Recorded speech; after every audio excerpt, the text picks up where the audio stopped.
Когда мой дом подожгли 3 декабря 2022 года в горячем ключе, то по сообщениям местных жителей, свидетелей пожара, приехала первая пожарная машина, и у нее был маленький слабый напор воды из бронзбойта. Машина остановилась на дороге, а до дома где-то 25-30 метров от дороги.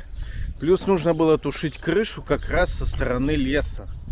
И местные жители, соседи мои, говорили о том, что воды пожарной машине не хватало, напора. А вторая пожарная машина приехала примерно через час. И я написал запрос в полицию и в МЧС, как же так произошло, что тушили одной машиной и не смогли потушить на самом деле, потому что дом сгорел полностью с крыши до первого этажа. Официальный ответ, который мне пришел, в том, что пожар локализовали в течение 30 минут. Под словом локализация подразумевается наличие на месте пожара нужных сил и средств и не распространение дальнейшего огня. На самом деле, конечно, ни о какой локализации речи не шло, потому что крыша сгорела полностью, а я видел ее только горящей со стороны леса. То есть, в принципе, если бы, еще раз говорю, пожар был локализован, если бы его остановили в том месте, где я его видел, можно было бы разобрать часть крыши в этом месте, перестроить ее и, в принципе, жить. Ну и главное, что не весь дом бы залили водой, потому что поливали только часть крыши. Ну и сами понимаете, крыша как раз и создана для того, чтобы отталкивать воду. То есть второй этаж у меня был нежилой, как и третий. Ну вот, поэтому, в принципе, трагедия была бы, но не трагедия, не катастрофа. Вторая машина приехала только через час. Вот. И что произошло? Мне в официальном письме написали, что вторая машина пожарная застряла в яме на дороге где-то. Я, насколько знаю, по Титово проезжали и КАМАЗы, и бетономешалки, и бетон-насосы. Ну, то есть там дорога такая, что можно спокойно подняться.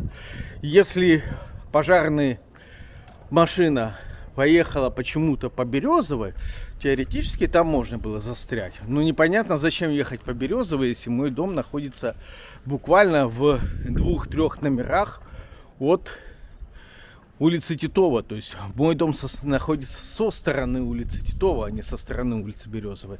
Зачем нужно было ехать по жарке с противоположной стороны, не совсем понятно. Вот.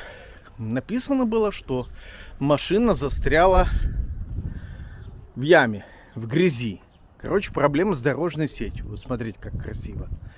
Вот. Я написал запрос в полицию, в МЧС, привлечь администрацию горячего ключа к ответственности за ненадлежащее содержание дорожно-транспортной сети, приведшее к тому, что машина вторая пожарная приехала на место пожара в течение часа. Вот. И, соответственно, мне пришел ответ с отпиской, где меня посылают полиция посылает меня туда, на кого я жалуюсь. То есть я жалуюсь на городскую администрацию, которая не содержала нормально улицы без ям. И меня посылают в администрацию за советом. Ну, то есть просто послали куда подальше. Второй момент. Я написал в МЧС, в 23-м году, в начале года, я написал запрос в администрацию с вопросом, как мне получить любую помощь, которая мне тогда была чертовски нужна, в связи со сгоревшим домом. То есть, как мне, допустим, вывести мусор, как мне, может быть, кто-то поможет в разборе обгоревшего остова. Ну, в общем, хоть какую-то помощь получить. Смотрите, как интересно сверху сделано. подъем из дома.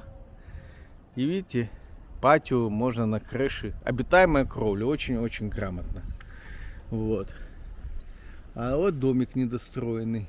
Посмотрите. Вот. Тут рядом пустырь такой. Ну, тоже строили, бросили. Столько денег бетон налили. Ну ладно. Второй вопрос, который я посылал в администрацию в 23-м году в начале. Как мне получить помощь? Мне ответили, помощь ты можешь получить, но не у нас, а в крае.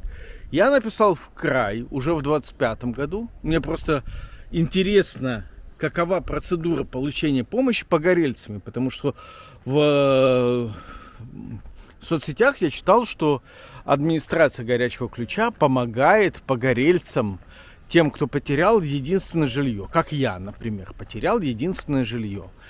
И помогают разбирать, и помогают деньгами. Ну, в общем, любая помощь оказывается. А мне отказали в любой помощи от администрации. Ну, понятно почему. Они меня ненавидят. В общем, я написал запрос в администрацию Краснодарского края, в МЧС. И ответы на вопрос, как же получить помощь, пришли. Вначале пришла отписка, типа, ничего не знаем, пошел вон, обращайся в городскую администрацию, которая мне уже отказала. Но когда я через прокуратуру настоял, что мне ответить должны на краевом уровне, мне пришла серия ответов. В общем, эту серию ответов я выложу вам в качестве скриншотов. И городская администрация тоже мне написала ответ. От вас я прошу подписки, от вас я прошу комментарии, что вы поняли из этих ответов. И я надеюсь, что вы поставите мне лайк. И, в общем, дальше под прогулку в Альтее и скриншоты сами читайте, сами разбирайтесь. Какую помощь? Так, домашнее задание вам. Какую помощь можно получить?